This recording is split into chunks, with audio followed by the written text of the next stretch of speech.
6.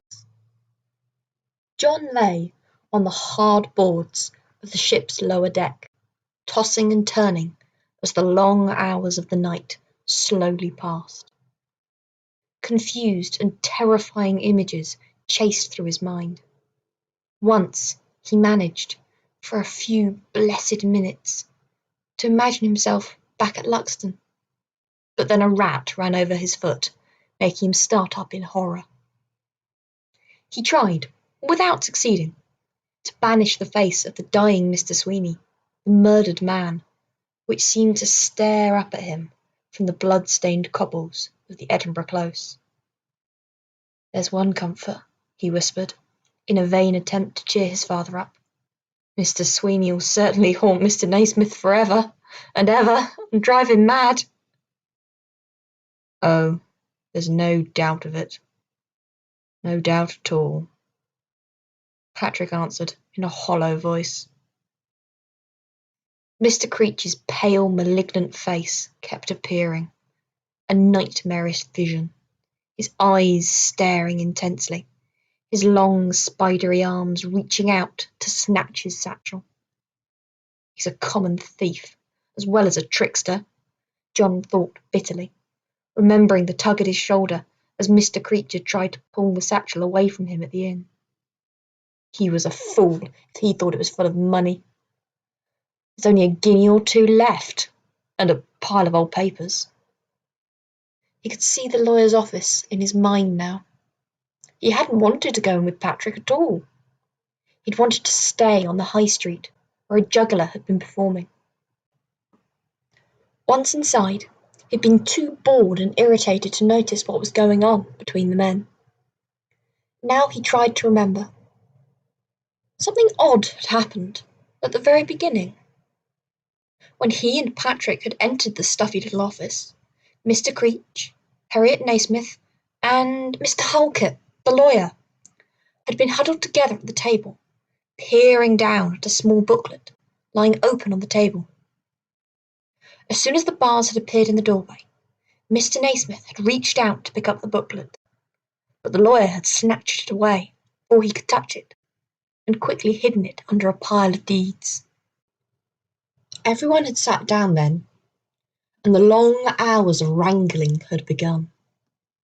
John had shifted about resentfully in his chair, staring out the window for the most part, wanting to be outside, listening to the minutes tick past on the long case clock which stood in the corner of the room. How could I have been so stupid? John kept asking himself. Why wasn't I listening? There had been only one break in the endless, dull afternoon. Someone had called up from the street below. Harriet Naismith and Mr. Creech had gone downstairs to see whoever it was, and Mr. Halkett had thrown up the sash window and leaned out to talk to them from above. A gust of wind had set all the papers fluttering on the desk, and some had blown on the floor. John and his father had gathered them up and put them back on the desk. The meeting hadn't gone on very long after that.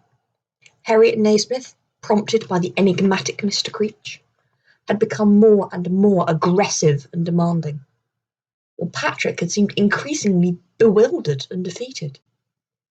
At last he'd stood up. "You have ruined me, Mr. Naismith," he said with simple dignity. "You've cheated me out of everything." With trembling fingers, he'd gathered up the papers on the table in front of him and bundled them into the satchel. Then, at last, John had been able to leave the horrid, stifling room and get out into the street again.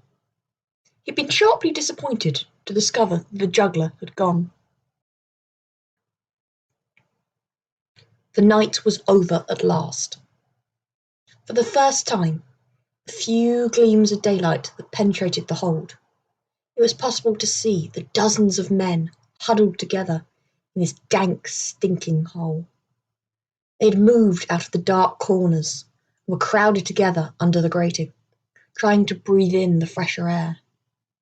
Their hair was matted, their clothes dirty, and their eyes wild with anger. Some were cursing, others shouting, and several were brawling, flailing their arms about as they tried to punch each other. They struck fresh terror into John's heart. One tall young man took the bars of the grating in both hands and shook it, sending thuds echoing through the hold of the ship. "Let me out of here! You have to let me go!" he shouted, his voice cracking. "My wife's dying at home. Who's to look after the bairns?" A man appeared above.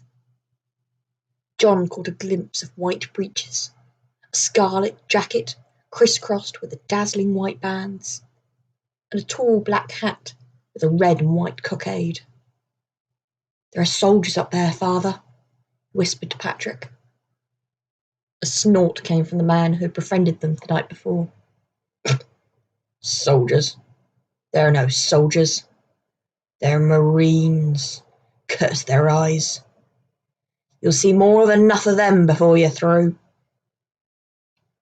The man grasping the bars of the grating screamed as the Marine stamped on his fingers. "Shut up all that noise!" the Marine barked out. "You ain't going nowhere, boys. You're in the Navy now. Make your minds up to it. We'll have the lot of you in irons. Lift the grating, Sergeant. No, easy, you dogs. Come up nice and slow, one at a time. And no monkey business. Anyone tries anything, it counts as mutiny. And that means you'll hang from the yardarm." John, clutching his bundle and with the satchel over his shoulder, clambered up the steep companionway after Patrick. He blinked in the brightness and shivered in the cold morning air. The other pressed men were crowded so close in the small space on the deck that he couldn't see much. More scarlet-coated Marines surrounded the miserable bunch of unwilling new recruits. Sharp bayonets glinted at the end of their muskets. They stood to military attention, formidable and threatening. "Move along there, boy. Report to the surgeon." John felt a prod at his back and stumbled forward. He found himself standing at the front of a table, behind which the surgeon was seated. The man wore a pair of spectacles on the end of his nose, and he was writing in a ledger. "Age?" the surgeon said, without looking up. 12. 12, sir," rapped out the Marine, standing to attention behind him. "Yes, Sergeant, that'll do," said the surgeon warily. He turned back to John. "Open your mouth." Nervously, John obeyed. The surgeon looked into it quickly, and then away again. "Any fevers? Fluxes? Ulcers?" "No." He caught the Marine sergeant's eye and added a hastily, "Sir." "Good. He's seaworthy." The surgeon wrote something on his ledger. "Next one." John moved aside while Patrick took his place. He was now standing by the netting that ran round the sides of the deck, and he could see through the holes to the shore beyond. The little port of Leith, lying snugly by the sea, was temptingly close. "Don't even think about it," said a gruff voice behind him. John turned. Another Marine, an older man, stood behind him. He pointed upwards. Halfway up the ship's mast was a platform, and John could see another scarlet coat up there, and the outline of another musket. "Anyone who tries jumping gets a bullet in the back," the Marine said with relish. He saw John shudder and went on in a kinder voice. "Look over there, lad." John followed his pointing finger. A magnificent three-masted man-o'-war, with its all sails billowing, was racing towards Leith Harbour. Its bows sliced the green water, turning a creamy foam along the sides. Pennants flew from the top of the masts, and bright signal flags fluttered from the rigging. The ship was no more than a quarter of a mile from the shore, and the gap was closing fast. "It'll crash into the harbour wall," said John. HMS Fearless? Not she, scoffed the Marine. Watch this if you want to see seamanship. A flash, followed by a puff of smoke, rose from the side of the ship, and a second later a loud boom made John start back. It's the French! An enemy ship! They're firing on Leith! The Marine laughed. Don't be daft, boy. That's just a gun salute. Let everyone know she's arrived. Now watch. John could see the ship was swarming with men. Sailors were everywhere, crowding the decks, clinging to the ladder-like rigging, balancing along the wooden yards from which the sails hung. Deftly, listing over towards the water, the great ship rounded into the wind, and John could see the splash as the anchor plunged down into the sea. At the same time, the sailors aloft, working like one man, hauled up the sails, tying them neatly into the yards. A moment later, HMS Fearless was lying still and quiet on the water, her flags and pennants drooping. In spite of himself, John could not suppress a gasp of admiration. He might soon be on board a ship like that, working like those men. The thought terrified him, but almost excited him too. He looked round for his father.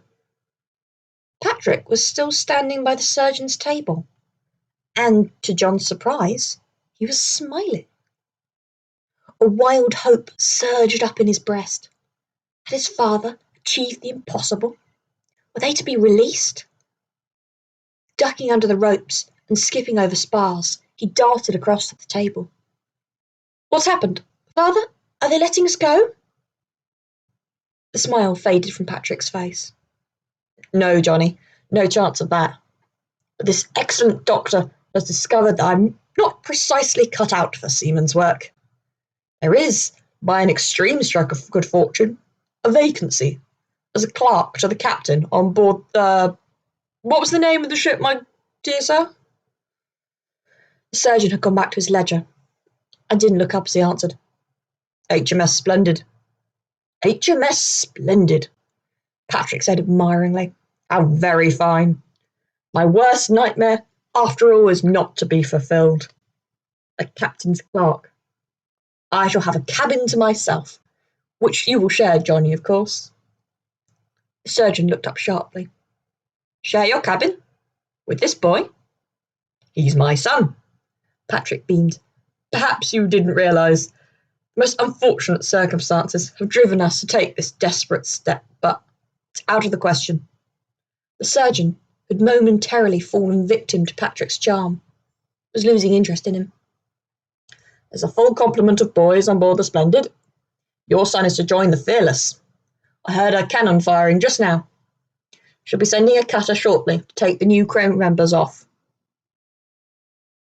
John felt the blood drain from his face, and saw that Patrick too had gone a ghastly white. Separated? Patrick cried. No, my dear sir, it's impossible. My only child, just 12 years old. The surgeon shook his head. Resign yourself, Mr. Barr. I've done my best for you. You are a fortunate man. The chances of a pressed man becoming a captain's clerk are very slim. But I can't perform miracles. He looked at John and smiled, as if seeing him for the first time. You're a strong-looking boy. You'll do well on the Fearless. She's an excellent ship with a popular captain, good discipline, and a contented crew. They'll make a man of you, young John. You'll have reason to thank me one day. Now, step aside, please. I have a great deal of work to do today.